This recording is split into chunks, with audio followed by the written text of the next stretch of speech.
Hy is besig om op te eim. Exactly. Hy is inspiring. Hy is vir my inspiring because hy sal altyd vir my sê. Daar's seker manne wat nou, ek wil dit wees, ek wil nie jy dit moet klink condescending of wat jy wil nie, maar hy sal altyd vir my sê.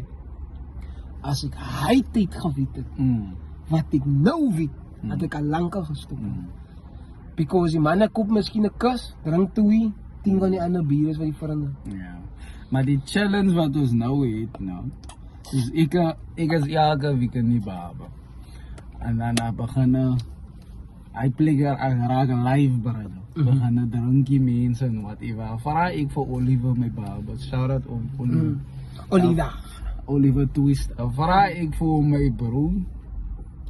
Why do these people drink so much? No, hy is geen nou harde jare aan die weesbank. I say my broer teacher, what must these people do? True. There's nothing else to do. True.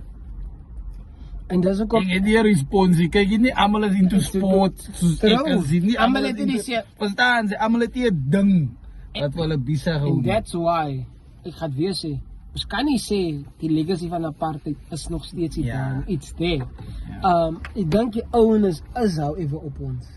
Like, my bro, ek het vanoggend saam met die Babe saam met die Babe gesê, ek het vir hom gesê, kykie, ek weet nie wat jou plan is nie.